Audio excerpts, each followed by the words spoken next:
Alors, éclairage justement sur cette opération, ce nouvel attentat attribué au Chebab somalien avec Louis Kemayou qui est notre invité depuis Paris. Bonsoir, vous êtes journaliste, un spécialiste de l'Afrique.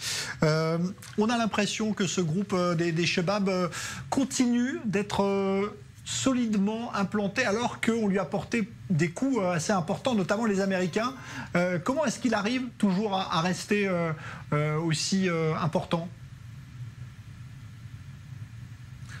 Ce qu'il faut dire concernant la Somalie, c'est que, et toute la zone qui est concernée par les actions terroristes des Chebab, c'est que la Somalie est aujourd'hui dans une situation qui n'est pas très éloignée de celle que vit la Libye, de celle que vit l'Irak par exemple, où on a des groupes ethniques comme les Kurdes qui voulaient l'indépendance et surtout la réunification de tout le Kurdistan.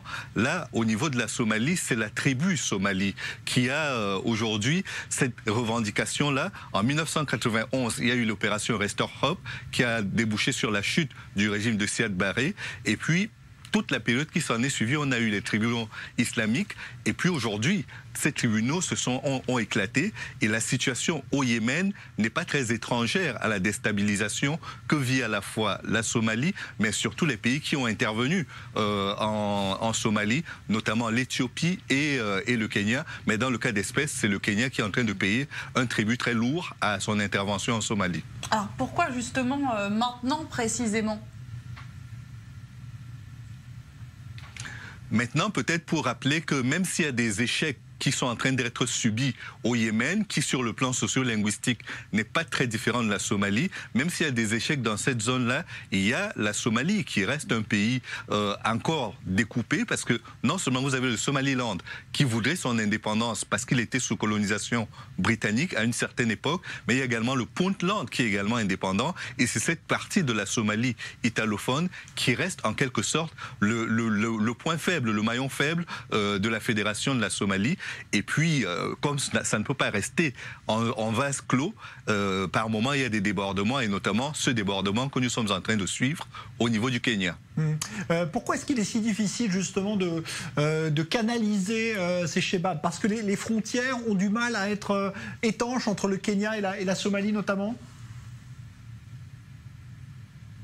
Non, ce n'est pas que la question de la porosité des frontières. Il y a certes cette question de la porosité des frontières, mais il y a surtout que on ne peut pas prévoir les attaques. Même si on est très bien préparé, on n'est pas à l'abri d'une surprise, et c'est le genre de surprise qui arrive une fois tous les 2, voire 4 ans. Le Kenya en fait les frais, parce que non seulement l'Union africaine a fait une intervention très remarquée en Somalie, au point de ramener le gouvernement qui était à l'étranger, exilé à l'étranger, sur place à Mogadiscio, mais en plus de cela, on a aujourd'hui sur le terrain des défaites militaires très importantes pour Al-Qaïda, qui est le groupe en soutien à El-Chebab, et ce groupe-là a besoin d'oxygène, il a besoin de réussite qui peuvent sur le plan médiatique leur apporter un écho favorable, et c'est cela qu'ils recherchent en frappant un pays symbolique comme le Kenya, qui est quand même à la tête de proue des pays qui sont intervenus en Somalie pour rétablir l'ordre. Alors c'est vrai qu'on attend toujours le dénouement de cette attaque. Ça fait plusieurs heures qu'elle se déroule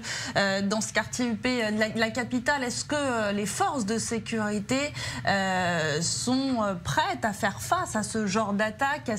Comment est-ce qu'elles les gèrent? Non, elle les gère plutôt bien, parce que à la différence de la plupart des pays, en France, on connaît bien la situation au Mali, mais souvent la Somalie sort des radars, parce que ce n'est que on entend parler de la situation en Somalie que quand il y a des enfants pirates ou des pirates qui arraisonnent des bateaux étrangers. Mais dans le cas d'espèce, le Kenya est l'une des rares armées africaines qui intervient et qui fait un compte rendu quasi hebdomadaire de son intervention au niveau de la population. Donc il y a des points de presse qui sont tenus régulièrement pour informer la population de l'engagement qui est celui de l'armée kenyane et de l'évolution de la situation sur le terrain. Donc de ce point de vue, avec l'Éthiopie, ce sont probablement les deux pays aujourd'hui qui font beaucoup de mal à Al-Shabaab. Et vu que l'Éthiopie est tenue de main de fer par un régime qui certes s'est beaucoup démocratisé et a beaucoup pacifié ses relations avec les pays voisins, notamment l'Éthiopie et notamment l'Érythrée et la Somalie, il est important de pouvoir taper dans un pays qui est beaucoup moins mûr peut-être sur le plan de la prévention des conflits, et c'est pourquoi je pense le choix a été porté sur la Somalie ex-colonie italienne.